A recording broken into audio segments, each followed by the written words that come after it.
Hello again, 6th graders. We're back to Chapter 3 of Black Holes and Other Space Phenomenon. Just a reminder, here is our reading for a purpose. Rockets, satellites, space probes, and stations. How do they work? What missions have they accomplished? And what are their destinations? That's why we're reading. A little preview. Here we have an old-time rocket. Here we have some Russian cosmonauts. I'm probably going to butcher their names. Here we have what an early satellite looks like, Sputnik 1. Here are the stages of a rocket. And here, of course, is the first man on the moon. Here is what the inside of a capsule looks like. Here is what the inside of the space station looks like. We're going to learn about that. Here are the stages of the space shuttle. Very cool. The different steps.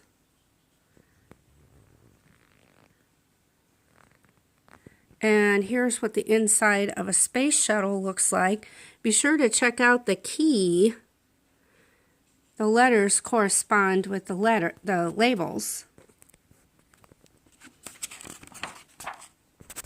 Here are some different satellites. Here's another satellite. Here's what happens when there's garbage in space. It's very dangerous. And here we're going to learn about a space probe that landed on Mars and Venus. So here we go with Chapter 3.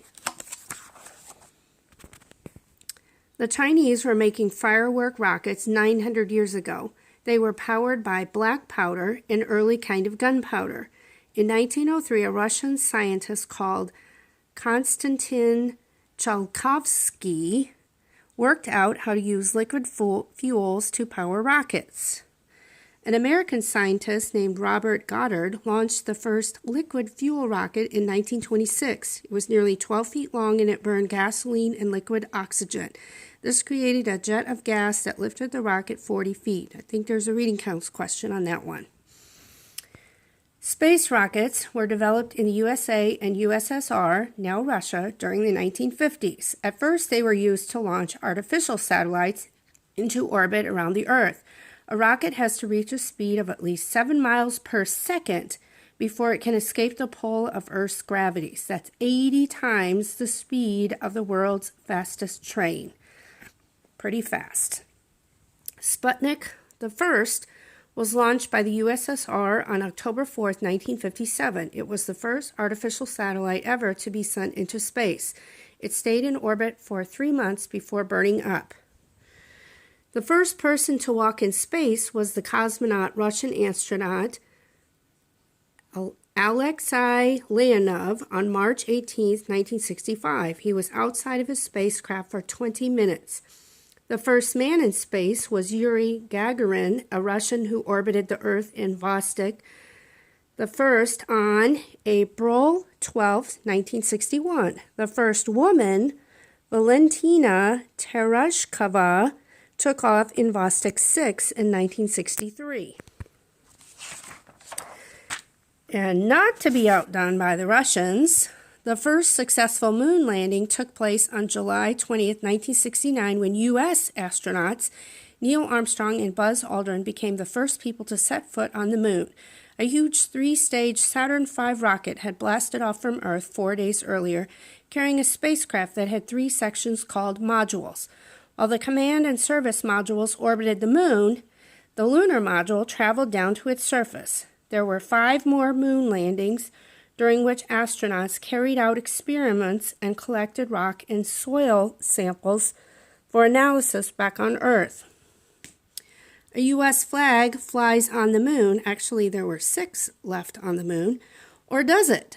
The moon has no air and therefore no wind. In fact, the flag in the famous pictures was held up by wire. Space stations are designed to stay in orbit around the Earth for long periods of time so that astronauts and cosmonauts can live and work in space. Smaller spacecraft can dock with the station, bringing up fresh crews. Skylab was a U.S. station in orbit from 1973 to 1979.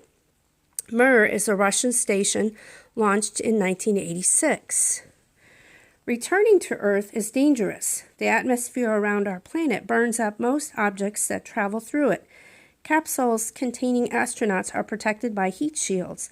Parachutes slow the capsule as it nears the Earth's surface. One Russian cosmonaut has lived in space for over a year. Things are virtually weightless in space, so they float about unless held down. Long periods of weightlessness can weaken muscles and bones. Guess they better work out while they're in space. The Space Shuttle is a U.S. spacecraft that can be reused. It is launched by rockets and then goes into orbit around the Earth. When it returns to the ground, it glides down and lands on a runway, much like an airplane. The shuttle orbiter may be used to release satellites into space or to capture and repair them. Or it may carry a small laboratory called Space Lab in its cargo bay, where crews conduct experiments. Astronauts can use jet-powered backpacks called MMUs to move around outside the craft. A crew member uses an MMU, manned maneuvering unit, to spacewalk and guide a damaged satellite onto the shuttle's orbiter's long manipulator arm. The satellite will be pulled into the cargo bay for repair. Buran is a Russian shuttle which was launched by powerful Energia rockets on November 15, 1988. It was controlled by computers and did not have a crew. Unmanned missions may save lives, but some problems are best solved by people on the spot.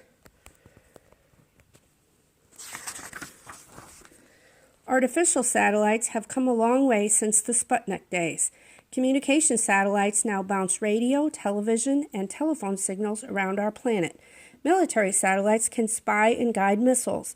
Weather satellites track hurricanes and help with forecasting. Other satellites map the land and the oceans and collect information on the environment. Yet others gaze beyond the solar system to discover the secrets of deep space. Space is littered with junk. There are bits and pieces of broken satellites, old tools, and other debris, and that's dangerous. At the speeds reached by the shuttle, even a speck of paint is a serious hazard. The Hubble Space Telescope, which I think you learned about, orbits the Earth at a height of 360 miles and gives us unique views of distant parts of the universe. When it was first launched in 1990, its eyesight was a bit faulty. The pictures it sent back to Earth were fuzzy. It was repaired in 1993 by astronauts spacewalking from the Space Shuttle Endeavour. As well as mending or repairing various instruments and controls, the astronauts managed to fit a set of mirrors, which work a bit like glasses to correct Hubble's eyesight. Space probes can be speeded on their way by using the pull of another planet's gravity. The Ulysses probe was launched in 1990 and passed Jupiter in 1992, using its gravity to swing onto a path that took it over the Sun's poles in 1994 and 1995. Giotto was launched in 1985 to study Halley's Comet, and in 1986 passed within 370 miles of its core. The space probe was battered by comet dust, but it still sent back images that allowed scientists to work out that the core measured 10 miles by 5 miles. Fantastic voyages of discovery have been carried out by unmanned space probes. Russian Venera probes parachuted down to the surface of Venus in the 1960s to the 1980s and managed to send back pictures before being destroyed by the planet's atmosphere. Back in 1976, the USA's two Viking probes dropped landers on Mars. The USA's Cassini probe is to be launched toward Saturn in the late 1990s. It will drop a mini probe by parachute to study the atmosphere of Saturn's largest moon, Titan. Flyby probes zip around the planets, taking pictures as they pass. The USA's Mariner spied on Venus, Mars, and Mercury in the 1960s and 70s. But the superstars have been Pioneer 10 and 11 and Voyager 1 and 2. Since their launch in the 1970s, a torrent of priceless information has poured back to us on Earth. Will we ever live on another planet? Both the United States and Russia have plans for human settlement on Mars, but space probes are expected to pave the way by dropping an army of robot explorers. And that concludes Chapter 3. Now you can proceed to the quiz, and there will be some additional videos. Thank you for listening.